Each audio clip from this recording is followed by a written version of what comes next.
You know that little click when you open your banking app? It sort of feels secure, right? Like a digital vault. Mhm. Or you hear about national cyber defense, and you just assume, well, we must be pretty well protected. Yeah, there's definitely that assumption. But what if that feeling? What if it's not quite matching reality? Exactly. And that's what we're diving into today, some pretty surprising stuff uncovered in recent cybersecurity reports. It really is fascinating, that gap between how safe we feel online and, well, the often much riskier situation the actual data shows.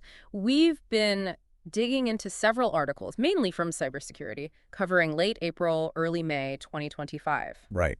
And our mission here isn't just, reading headlines. It's about understanding what this news actually means for you. Hmm. We've looked at everything from the apps on your phone to Hmm. the bigger nation-state threats. And it's important, I think, to frame this. This isn't about causing panic. It's more about getting informed, Yeah. because understanding the landscape helps us all protect ourselves better.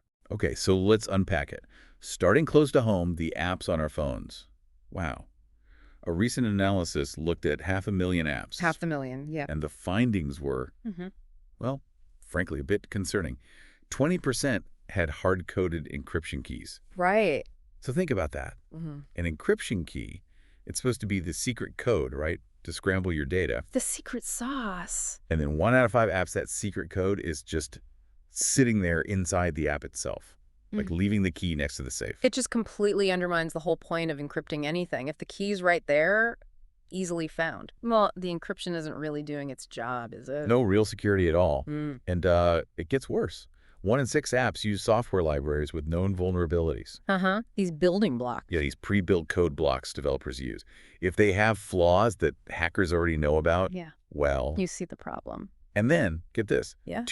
a full two-thirds of apps used encryption that's considered weak or just plain broken. Wow. Makes you wonder why they even bothered, if Yeah. it's that easy to crack. Well, it really points to how complex app development is now.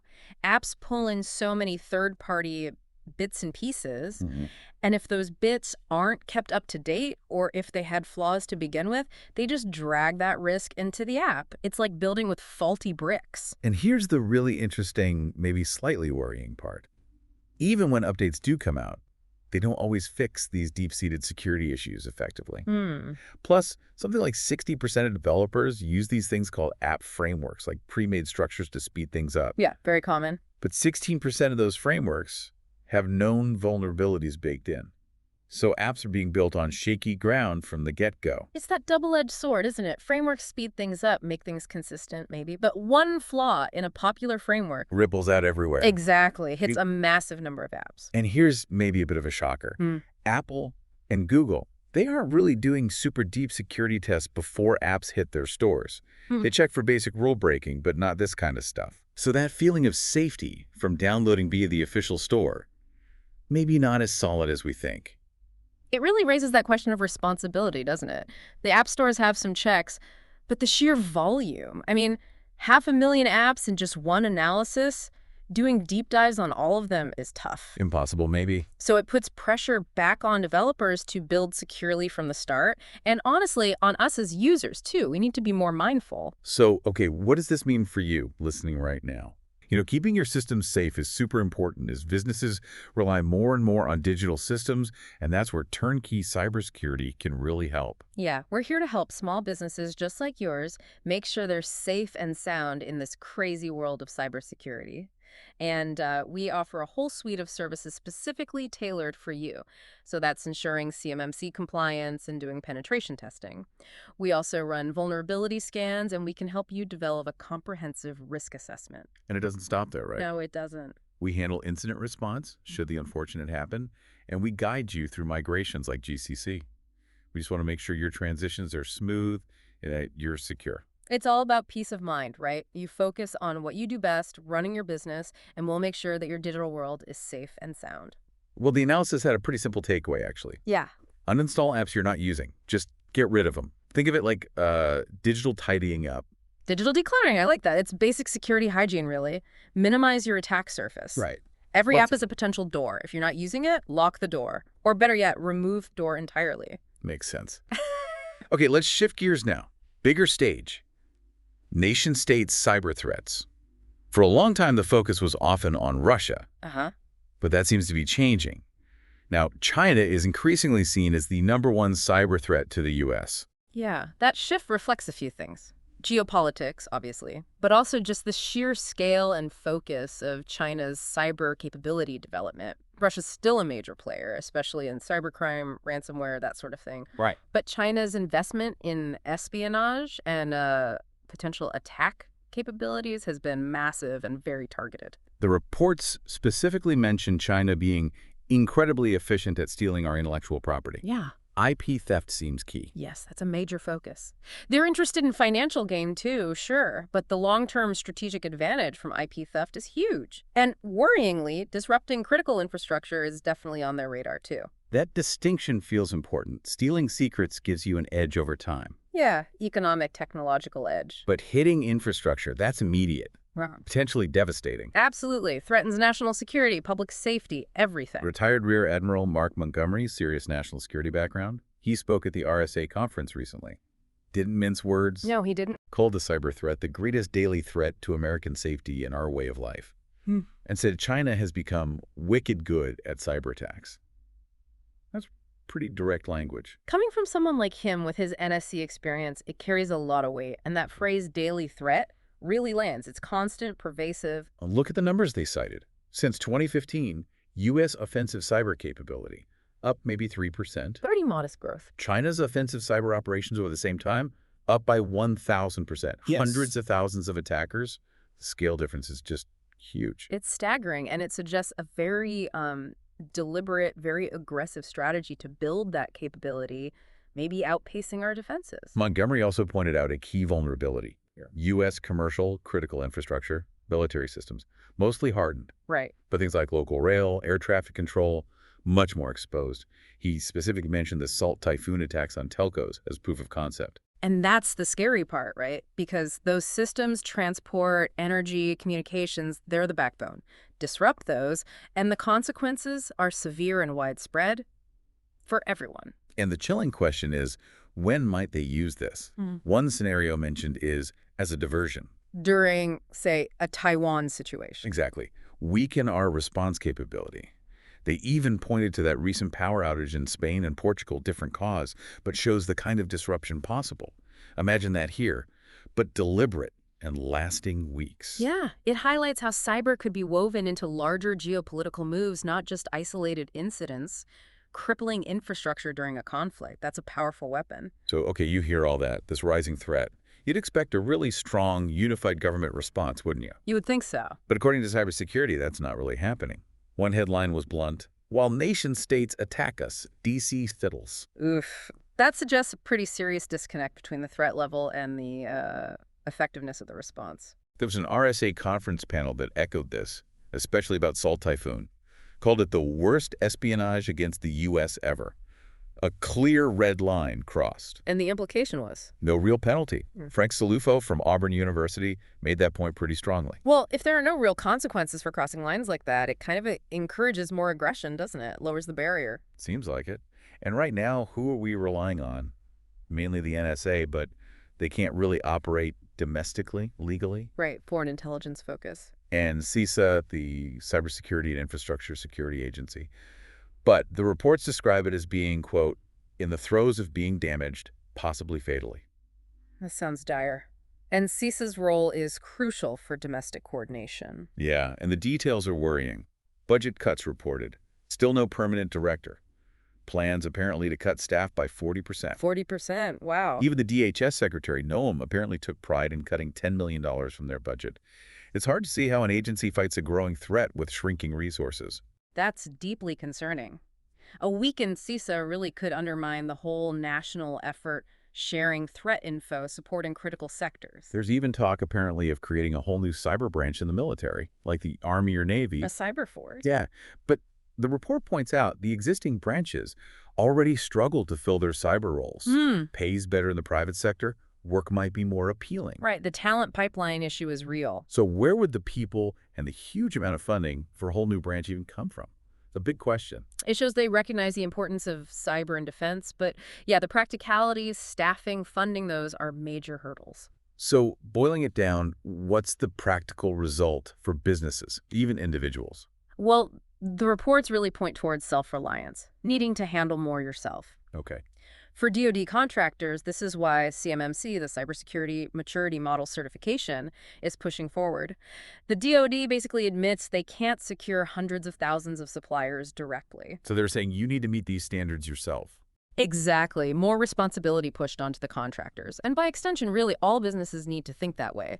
You can't just rely on the government to protect you fully. Okay, let's switch to some rapid-fire news from early May. This stuff really shows how widespread it all is. First up, 4chan got hacked. Yeah, apparently just a lack of basic maintenance led to data and source code theft, a good reminder that even known sites can drop the ball on fundamentals. Simple oversights. Then, Blue Shield of California accidentally shared data for 4.7 million members with Google. Ouch. Accidental, but still a massive exposure. Makes you think about who has your data and how easily it can slip up. Right. And phishing as a service. Apparently, it's a big, affordable criminal business now. Huge. Feds shut down one network, 42,000 domains, 10,000 crooks involved. Wow. Explains why those fake emails and texts just never stop. It's industrialized crime. Then there's talk from the NSC about the administration wanting a more offensive cyber strategy. Right. Hitting back. But the concern is unintended targets. Could they accidentally hit U.S. companies in the crossfire? Like swatting a fly with a hammer, maybe. It's a real risk with offensive cyber. You need precision, clear rules. Collateral damage is a definite possibility. And political swattings, fake emergency calls are up so much the FBI's involved. Some targets even have secret code words now with dispatchers. That's wild. Shows how cyber harassment escalates into real-world danger, straining emergency services. Yeah. Okay, patching. Just because Microsoft says a flaw has low exploitability. Doesn't mean ignore it. Nope. In Q1 this year, 28% of exploited vulnerabilities were hit within a day of the patch. Another 14% within a month. Delay patching, you're taking a huge gamble. Absolutely critical to patch fast. Attackers are quick. That window of vulnerability closes fast, or rather, opens fast if you don't patch. For defense contractors, CMMC, again, the DoD's guidance on organizationally defined values, ODVs, is coming out, and some interpretations are surprisingly strict. Like what? Like a 10-year password reuse policy. For some, contractors need to watch that closely. 10 years. Wow. Yeah, that shows the high bar being set in the defense sector. Linux security bypassed something called IOU ring. Not a bug, but a design flaw. Can allow rootkits, those deep hidden hacker tools. Standard tools might miss it because it's in the design. Needs other compensating controls. Right, it shows security isn't just bug fixing. Sometimes the core design has weaknesses needing different solutions. Fortinet, big security company, had to admit their first patch for an SSL VPN flaw wasn't enough. Oh, not good. Issuing a second patch now, and even recommending users disable the VPNs until patched. That's serious. Yeah, when the vendor says turn off our security product temporarily, you know it's bad. Needs immediate attention if you use Fortinet. And can vault backup users. Critical vulnerability. 9 out of 10 severity. Remote code execution. No authentication needed. That's about as bad as it gets. Full system takeover potential. Patch immediately. Even if it's not internet-facing, an attacker already inside could use it. Absolutely essential to patch that one right away. FTC updated COPE, the kids' online privacy rules. Yeah. Big implications for sites dealing with children's data. Yeah, companies need to review that carefully if kids use their services. Jen Easterly, former CISA head, wrote an op-ed, warning strongly against undermining CISA, especially with known threats already inside critical infrastructure. Timely warning. Underscore CISA's vital role, especially now. Baltimore City Schools breached conflicting reports on how bad it was. No. 1.5% of students, 55% of staff. Shows maybe a lack of transparency after attacks. Yeah, conflicting info makes response harder and erodes trust. Clear communication is key. Marks & Spencer in the UK, major retailer hit. What lived minor at first, escalated, had to take their whole online store down. Big financial hit. Shows how attacks can snowball. Initial assessment isn't always the full picture. And scarier still, DaVita kidney dialysis centers got hacked. Oh, wow. Life-saving treatments. Exactly. Attackers claim huge data theft, but the real fear is disruption to dialysis. Shows the life or death stakes in healthcare cyber attacks. That's incredibly sobering. Puts the impact way beyond just data. City of Long Beach, California, notifying 500,000 people now about a breach from a year and a half ago. A year and a half? That's way too long. Yeah, SSNs, bank info, medical data. That delay is a huge problem for victims trying to protect themselves. Definitely hinders their ability to react. Prompt notification is crucial. Hackers figured out how to abuse Google's own tools for social engineering attacks. Look like they came from Google. Clever. Google says it's fixed, but shows how attackers exploit trust and legitimate systems. Always innovating, unfortunately. Leveraging trusted brands is effective. And nation-states, increasingly hitting small and medium businesses. Why? Easier targets, often, and sometimes a backdoor into bigger companies they supply. So even small businesses aren't safe. They might be the entry point. Exactly. Cybersecurity isn't just for the big players anymore. Supply chain risk is real. FBI cybercrime report. Right. $16 billion in reported U.S. losses alone. Yeah. Just massive economic damage. 16 billion underscores the sheer scale of the financial impact. And maybe broader impacts, too. More countries issuing U.S. travel advisories citing security concerns. Tourism reportedly down. Shows how even perceived cyber insecurity can affect reputation, economy, international relations. Also, a setback for proactive security. 2 key people left CIS's Secure by Design initiative. That's a shame. Building security in early is so important. Losing momentum there is concerning. And just circling back to Marks and Spencer, it's a good example of how attacks can look small initially, but get much worse over time. Yeah, the full impact isn't always immediate. Need to be ready for escalation. And finally, just remembering, when a big company gets hit, it ripples out. Affects customers, suppliers, partners. We're all connected. Totally. That interconnectedness, that supply chain risk, it's huge. Your vendor's vulnerability can become your problem. So, okay, bringing this all together, this deep dive shows a really complex, fast-moving threat landscape. It touches everything from our phones to national security. And it feels like the old assumptions that security is built in, that the government's got it all handled, those just don't hold up anymore. Not safely, no. The big takeaway really is the urgent need for more awareness, more proactive steps. At every level, personal, business, national. Relying on old thinking or just hoping someone else is handling it, that leaves us vulnerable. Which brings us to the final thought for you today. Listening to all the app vulnerabilities, the nation-state threats, the gaps in responsive made, what's one concrete step you could take, maybe even today, to improve your own digital security? Or maybe advocate for better protection where you work or in your community? Could be simple, right?